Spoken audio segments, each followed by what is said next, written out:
Hi, it's Rebecca Whitman, your host of the Balanced, Beautiful, and Abundant Show. I'm a top-rated life coach, an international best-selling author, and a multi-passionate entrepreneur. I'm on a mission to help you go from burned out to balanced, beautiful, and abundant. The experts on this show will help you achieve work-life balance so that you can experience abundance in 7 pillars of life: spirituality, health, emotions, romance, mindset, social, and financial life. When you have all 7 pillars of life in alignment, you are balanced, beautiful, and abundant. Let's go. Welcome to the Balanced, Beautiful, and Abundant Show. I am your host, Rebecca Whitman, and we are so excited to have a personal friend and mentor of mine on the show. Welcome, Julie Serot, to our show, the Balanced, Beautiful, and Abundant Show. I'm so happy to be here. Thank you for inviting me. It is so great to be here. I know I met you, I think in 2019, and I took your course in 2020, right before the pandemic. And it was just so great for me to be a part of your community and learn how to launch my life coaching business when the whole world was falling apart. It was just such a wonderful haven of positivity. So thank you so much for having that year-long course at the perfect time in my life. That was one of the most powerful rounds of that course we've ever done, because we got to have such real conversations and, such a safe sisterhood. And gosh, I was just as grateful for it as you. It's amazing. And now you've totally switched gears and you're no longer teaching in that method. You have a whole new course called Feminine Selling that we're going to talk about in a second. But first, let me tell my audience a little bit about you. So Julie Serot has guided thousands of women on the path of feminine selling. After years of business experience and coaching with top industry mentors, she found the balance between generating revenue and being herself. She's all about authenticity, one of the reasons why I love you. She has coached more than 3,000 people and helped them increase their revenue by more than 5.5 million. That is incredible. So, Julie, tell us your story. How did you get into the coaching space? What is your origin story? Well, let me just back up even to before the coaching space. I remember growing up when my dad would come home from work and, I admired him. I respected him. He was successful and he would just come home and just seem really tired. And he didn't really have emotional availability for the rest of the family. He provided for us and I respected him and he's my hero. But there wasn't a warmth in our family because I felt like his work he worked so hard. And I made a promise to myself that my career would never look like that. I didn't know what it was going to look like, but it wasn't going to look like that. And what I made up, because he was in sales, is that's sales. That's what sales looks like. It's stuffy, it's briefcase, it's suit, it's exhausting, it's inauthentic, it's formal. And I'm not any of those things. So sales is clearly not for me. That's what I made up. So, I went off to college and got my double major in marine, my master's in marine biology, but my double major in anthropology and philosophy, neuroscience, psychology, and my minor in French and fine arts, because I just wanted to explore and do anything but business. And it's so funny because I went and got my master's in marine biology, which was what I always wanted to do. And while I was there and working to save the dolphins and the environment and all of that, I realized that the highest level of impact was not going to come from me publishing a paper that 2 people read, that pretty much we fought with, the World Wildlife Fund. We worked with the World Wildlife Fund. We kind of fought with the, Hong Kong government to not build runways where the dolphins fed. I mean, we were lobbying, we were doing all of that, and they still built the runway where the dolphins fed. And I'm like, gosh, there's pollution in the water. Why does this happen? What can I do that will have a real impact? And around that time is when I sort of just there's I said on a silent prayer of it was a dark moment. Here I am in what I thought was my dream career and I hate it. And it's not what I thought it was going to be. And that was about when I met an amazing woman who was an entrepreneur. And I met her on a weekend with friends and all of that.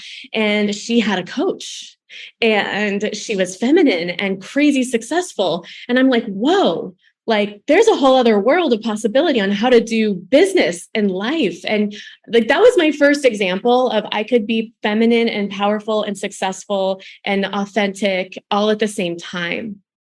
And that was when I stepped into coaching, because there was a lot of that in coaching, and like, I belong there, not here. And so that was where my coaching sort of vision started, and that was in 2012, 13. So 2013 is when I started my business. And so, as you know, we, did a lot of business coaching with, lead generation with high quality leads with workshops. And we taught sales inside of that. And I got to teach thousands of women sales. And I got to see that whenever I basically influence somebody and touch them on, here's how I do sales, here's how you can do it, they had a result. And the way I teach sales is very different. So I have all of these thousands of women and many, many, many years of practice doing this inside of my program, where it was just one small part of what we did. And what I decided, given where we're going economically, given my mission to empower women, I thought I want to actually help more women than just entrepreneurs. I want to help anyone who wants to get good at sales, right? So that could be like not just entrepreneurs, but like life insurance, car insurance, real estate, direct sales, network marketing, any of that. So, even like software sales, pharma sales, it could be any of that, who's doing, a good woman doing good work, and empowering her to not just do exceedingly abundantly above what she thought she could do in her results with sales, but to do it in a way that's energizing and authentic and sustainable, and not that old, icky, exhausting model that so many of us are used to. That is so beautiful. Well, that's kind of the theme of the show, is we are taking women from burned out, overwhelmed, drained, and stressed to balance, beautiful, and abundant. So I love that you are teaching women how to do sales in a very balanced, feminine way. So what does it actually mean to sell from your feminine energy? What is that? What it means is to be magnetic, to be authentic, to be in such a way that you attract opportunity. That doesn't mean you don't work hard. That doesn't mean you don't show up. That doesn't mean you don't have breakthroughs. That doesn't mean it's not completely uncomfortable every single day. Of course, it just means that you're being yourself as a woman, and you're not trying to be someone or something you're not. It also means that you're an excellent communicator. Part of being an excellent communicator, because being an excellent communicator equals serving people. Serving people equals they appreciate it. They appreciate it equals doing business in a way that feels good for everybody. Yes. Yeah.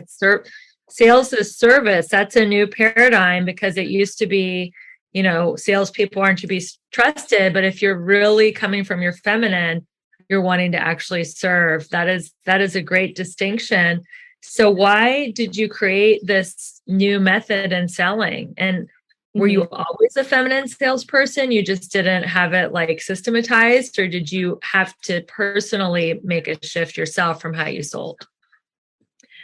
I think I was always it, but I didn't have the awareness of it, because when you're kind of like naturally something, you don't realize you are it until someone points out, hey, I think you're really good at this. What if we explore this more? And that's kind of what happened with my recent business partner. So we partnered in April. He's the kind of person who pulls the zone of genius out of people. Like his genius is pulling the zone of genius out of people. So in our conversations, he realized, like, this is something you're good at. Do you know that you're good at this? And I was like, oh, now that you mentioned it, I guess I kind of am. And it's something that we've always done this. I called it something different before. And now it's sort of like a change in how we're talking about it, and a change in who we're serving. So not just entrepreneurs, a much more wide range of women. And that's not to say that I want to serve more people as far as like expanding my niche, because that's not it either, because this doesn't resonate with everybody. This resonates with a woman who has a certain vision in mind on how she wants to experience herself and her business. And that's the woman we're looking to connect with here. Oh, that's beautiful. So do you believe in multiple income streams? And how many income streams do you have? Oh, yeah. I believe in multiple income streams. I think it's good to be mindful of focusing. I don't think it's good to like expand into too many all at once, because then you water yourself down. But yeah, I mean, I built my coaching business and got that going for 10 years or so. And, now I've got this other income stream over here of my residual revenue from network marketing. Started that in 2020. At some point we'll do real estate. I'd love to invest at some point.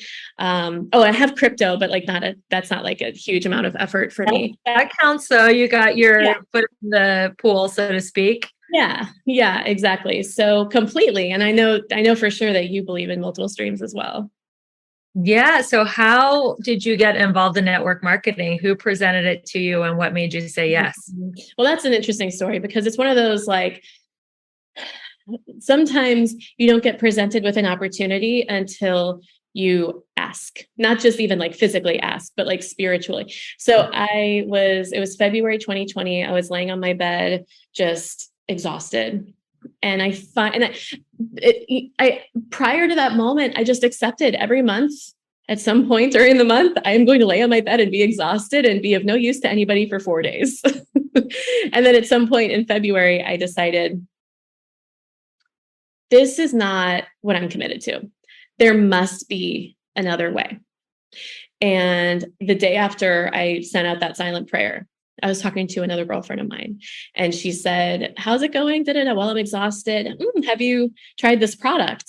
And I said, "I've heard of it. I haven't tried it." And she said, "Oh, you give it a try." So I tried it. I ordered it. Within 2 days of consuming it, I felt a difference. And I was like, wow, this is amazing. And then people started coming to me like, what do you like? It wasn't even like I looked different. It was more like an energy thing. They're like, what are you doing different? So I started to get all of these people coming to me, which I sent to her. I said, I have my own business. I'm not interested in another business. And I had all these stories about network marketing. I was like, absolutely not. That's for other people. I mean, all kinds of judgmental stories. And, so enough people came to me that she said, I think you should really give this a chance and speak to our mentors and understand the compensation plan. And just because she was so persistent, I was like, fine. And I'm so grateful that she was so persistent, because once I saw the compensation plan and met her mentors, I was like, oh my gosh, I would be an actual idiot not to do this. And so I decided to build part-time. I made $11,000 from that my first month, made $70,000 in my first, let's see, it wasn't a full year. It was from March to December of 2020. So not a full year. And just working 4 to 5 hours a week. That's not obviously typical, but this is the type of result that happens from an integration of the methods that I teach. All I did was do what I teach. And when you do that, it creates results that don't make sense. And those results don't make sense. It creates miraculous results that don't make sense. So that's one of the reasons I'm so passionate. Once I created that, I was like, whoa, I could do this anywhere. So it's fun to be able to apply this method to anything, It showed you that your methods didn't just work in the coaching business, but they could work across any industry. Yeah. So give us a couple. I know you don't want to give away everything because you have an up and coming cool challenge coming up, but if somebody's listening and they're like, I'm just not very good at sales, Julie. I would love to do network marketing or be a coach or do some kind of business, but I just know that I'm not any good at sales. What would you tell that person? I would say, have you ever invited a friend to a movie? Because it's not different from that. And if it feels different from that for you, then you're not doing it right. Yeah. And really, sales is just you having a conversation with someone to find out if you can help them, and if you can help them, to help them understand how you can help them. That's it.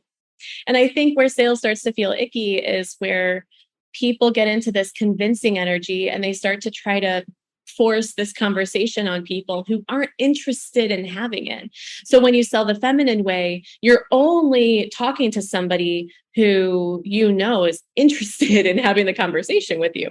And what happens is when you have someone in front of you, and that's like a marketing and targeting thing, and it's also an asking the right questions thing. And when you do, and like having a great ability to listen, and this is one of the things we're going to talk about in my work and in the challenge and all of that, and I can mention a little bit here too, there's 4 different personality types. And when you know that there's 4 different personality types and how to communicate with the 4 different personality types, you're able to create connection and trust more easily and more quickly, which has that conversation go more smoothly and feel more comfortable for everybody involved. So the way that I talk to you is very different from how I speak to, let's say, who's an example? Like I'm thinking of somebody who because I have a lot of friends who are like you. But yes, there's 4 different personality types, and the way I talk to you is very different than how I talk to another type of person. You can say I'm a controller. My audience can know. I can wear it on my sleeve. Totally. And I'm the same way. In my brand, we don't call it the controller, we call it the boss. Ooh, boss. So what are the names of the 4 personality types in your teachings? Yeah. So there's the boss, which both you and I are. There's the star, which is my secondary. That's actually my primary. Boss is my secondary. And I think you're also a star, if I'm not mistaken. Yes. And then there's the humanitarian. Ooh, and that's the kind of person I speak very differently to a humanitarian than I speak to you. And it's not better or worse or anything like that. It's just everybody has their strengths and weaknesses. And we talk about that, So there's the humanitarian, and then there's the sage. And the sage is the wise one who has the most integrity of all the types. And, before I started doing this work that you're aware of too, sage was my lowest. I was full of it.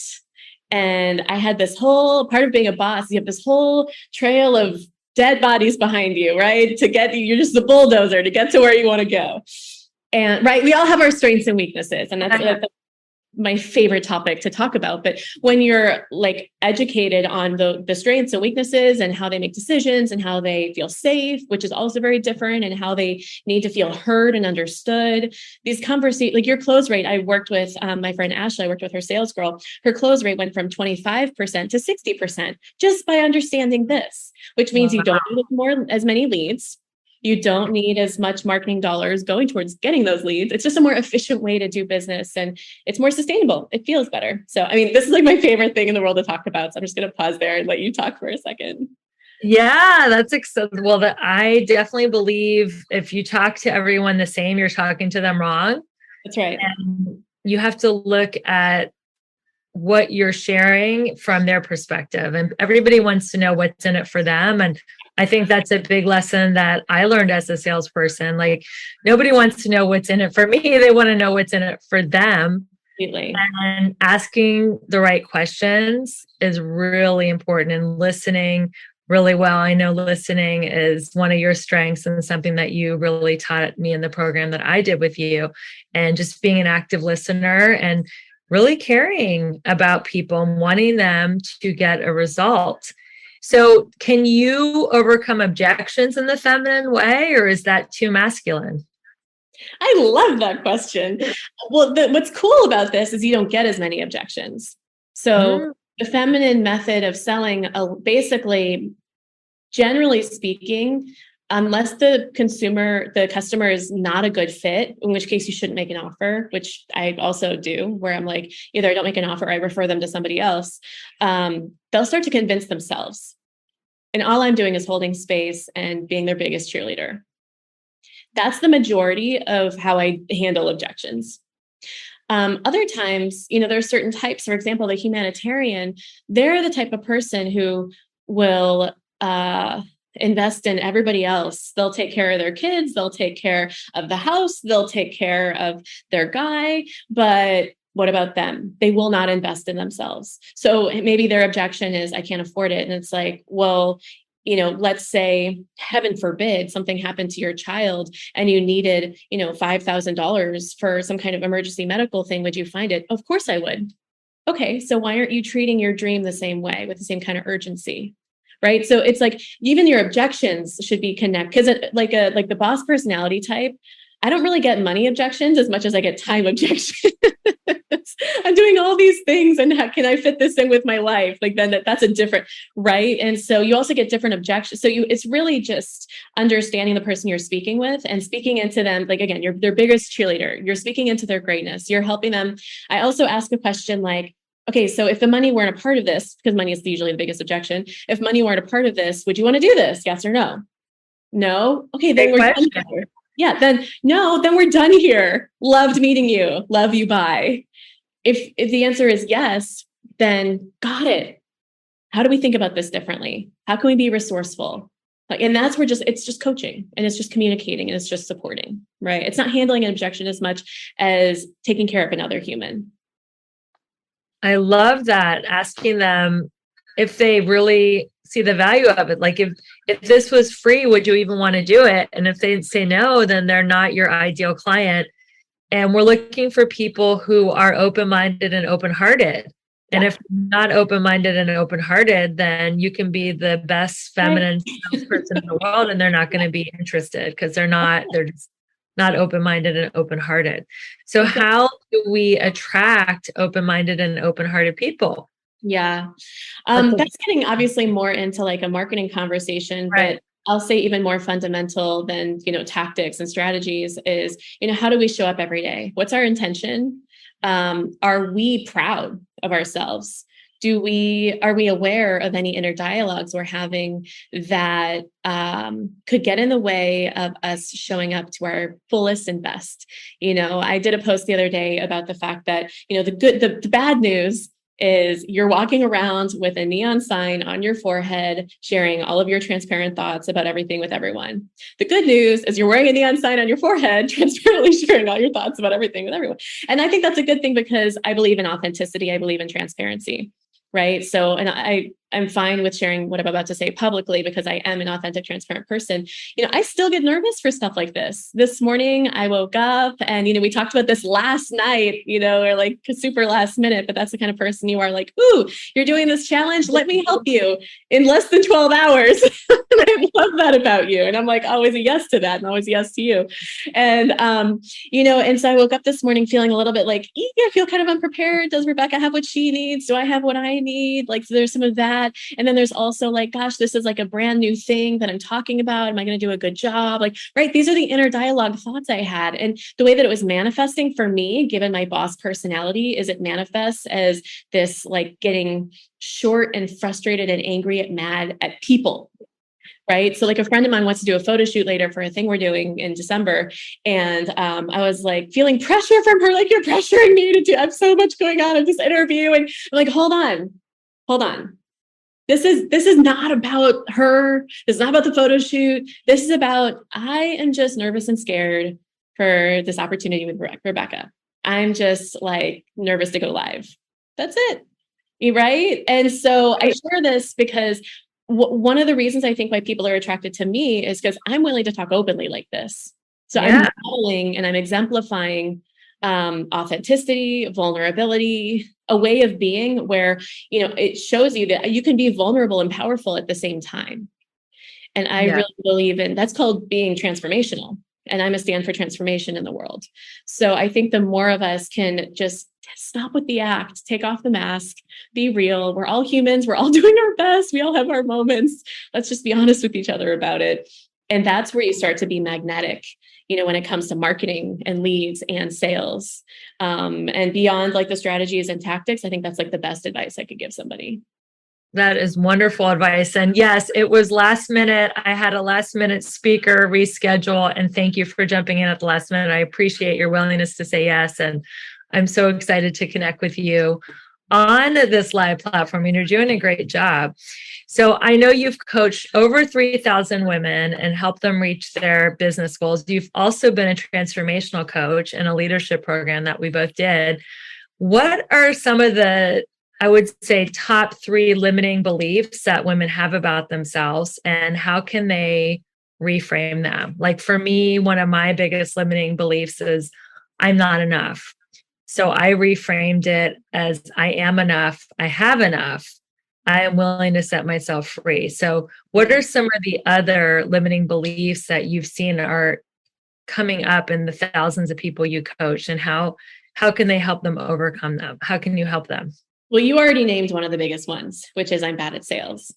Yes. So story people tell themselves that once they realize sales doesn't have to look the way they think it looks, they can overcome that pretty quickly. So I already talked about that. The second one is I can't be like good-hearted and benevolent and spiritual and be successful and profitable and make a ton of money at the same time. And my answer to that is really simple. It says in the Bible, it says, when the disciples asked Jesus, how do we pray? He said, pray that God's will be done here on earth as it is in heaven. And in heaven, there isn't like poverty and scarcity and, anything that has somebody feel any kind of lack. So if that's what God said, if that's literally what Jesus said to do, that's what we get to have. I really believe that when we get more money in the hands of I think most people who follow us are good people, good women. And when we get more money in the hands of those people, good things will happen. Because there's money out there anyway. The question is, who's it going to go to? Is it going to go to the corrupt people who are not doing good things with it? Or is it going to go to us? I think it should go to us. So I really believe it's actually the opposite. I think we need to get more money in the hands of good-hearted spiritual women like us. Yeah, go ahead. Okay, go ahead and do your third belief. I just want to acknowledge you that a lot of your profit goes to charity and profit. So you are actually practicing what you preach. So go on and talk about another limiting belief that you help women overcome. Yeah, I would say the third biggest one is people just are afraid of rejection. And one of the biggest advice, one of the biggest pieces I can give for that is a change in your relationship with the word no. So instead of no equaling this story of I'm bad, I'm wrong, I'm not good enough, I did it wrong, I'm a failure, I will never figure this out, whatever the story is. A person saying no is just you receiving feedback that you're that much closer to the next yes. I love that. Thank you for the no. And to try to collect no's. Make that a success metric. Get as many no's as you can, because that just means you're getting closer to your next yes. I remember the story you told when you were first a coach. You said you had to get 100 no's to get your first yes. Is that correct? Yeah. That was rough. I didn't have any of this stuff. I didn't have anyone. That's why I'm like, this is me karmically going back in time and like training my former self, because I didn't have anything like this. And yeah, it was rough. And I got a lot of rejection, a lot of no's, and I really almost gave up. And I was in this inner dialogue of, maybe this isn't for me. I have this dream, but I have no evidence that it's going to happen. Nobody believes in me. My family didn't believe in me. My boyfriend, who I moved to America out from Hong Kong, broke up with me because that's how much he didn't believe in me. So I had no evidence and no belief other than this dream that God planted. And thank God for good mentors, and perseverance and closing all back doors, burning all the boats, because I eventually got a yes. Thank God. But like, there's so many people who give up before the 100 calls. Can you imagine if I had given up at call 99? Oh my God, and no, you got to keep going. So what do you tell someone who doesn't think they have it? They're like, I'm not like you, Julie. You're outgoing, you're strong, you're charismatic, you love talking to people, you love being silly and vulnerable. I'm shy. I can't like put myself out there like you. How can I do this? What would you tell that person? Well, if you come to the challenge, the Limitless Sales Challenge, I think it's on day 5. I show actual pictures of me in my former life as an academic researcher. And you see me like in my lab coat, my hair braided. It's like literally you can see in the windows, like it's dark out and like working at night. I'm just like, I got my test tubes. Like that was me. This was not me. I developed this. I became this. I grew into this. I chose to be this. It was a decision because this was not me. I wasn't born this way. Unfortunately, unlike what Lady Gaga says, I was not born this way. Yeah.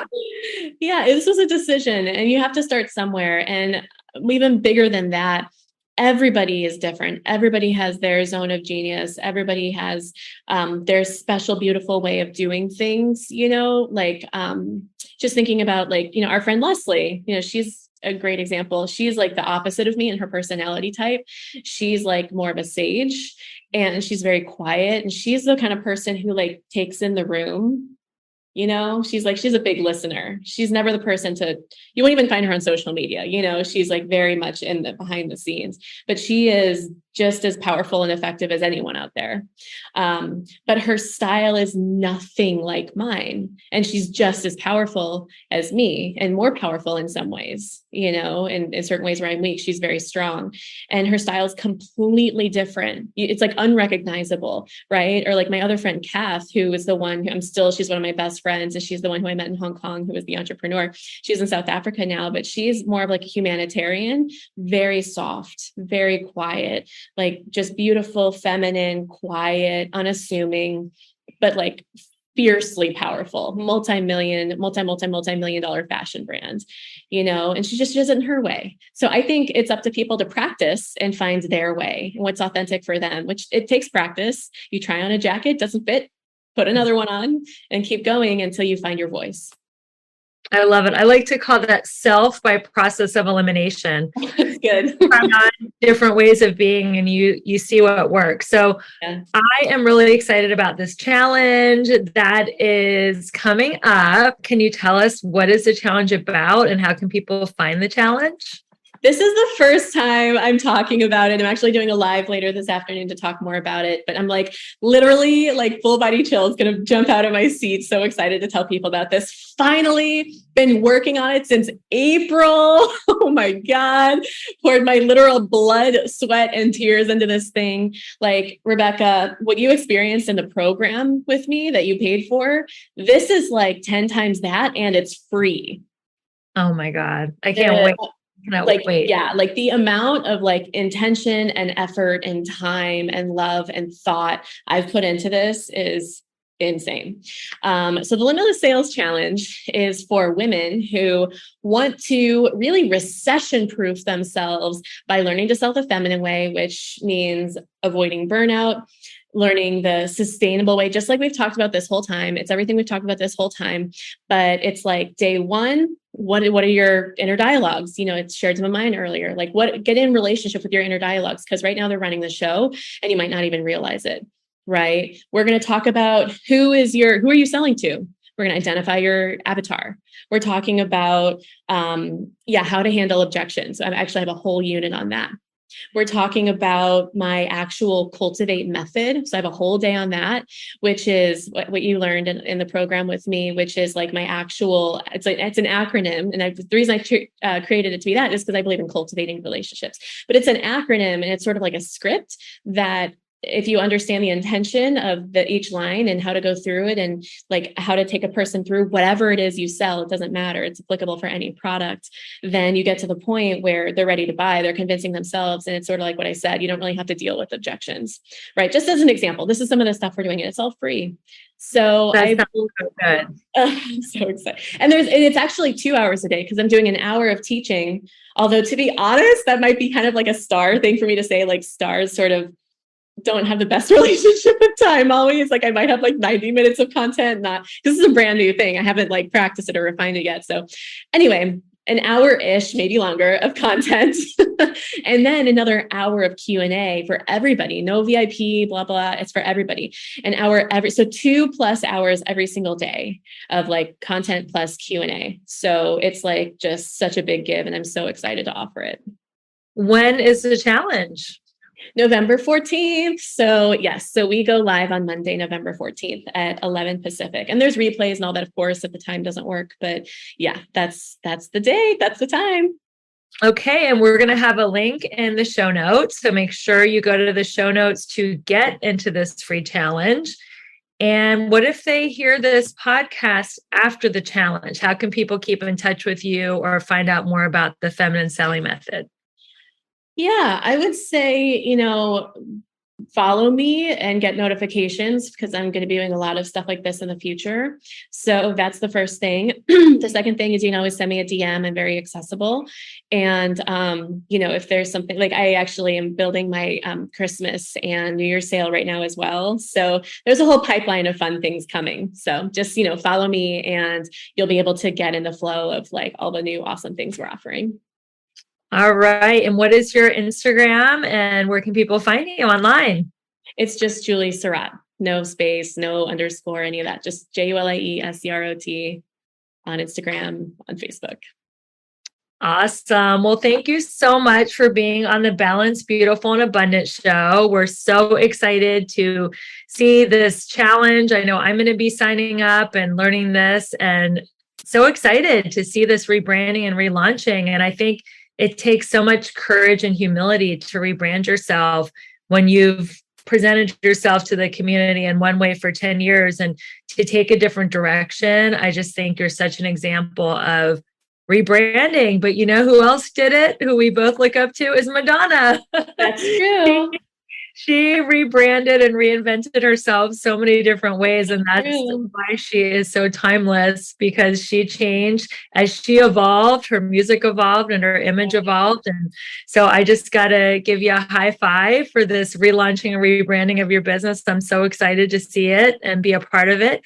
And thank you so much, everybody, for being on this journey with me of the Balanced, Beautiful, and Abundant show, where we're taking you from burned out, overwhelmed, stressed, and drained to balanced, beautiful, and abundant. You can give us some digital currency if we were of service by taking a screenshot, tagging us in your stories, sharing this podcast with a dear friend. And of course, we really appreciate it if you would give this a 5-star review and subscribe. We just so appreciate it. It means the world to us. So thank you so much, Julie Serot, for being on the Balanced, Beautiful, and Abundant show. Thank you, everyone, for listening. And until we meet again, keep your vibe high and your hands clean. Bye. Thank you for listening to the Balanced, Beautiful, and Abundant show. Please rate, subscribe, and review this podcast. If you or someone you know feels stuck and needs more abundance and balance in their life, please go to my link tree in the show notes to schedule your complimentary breakthrough call. I look forward to hearing from you, and we'll see you on the next podcast episode.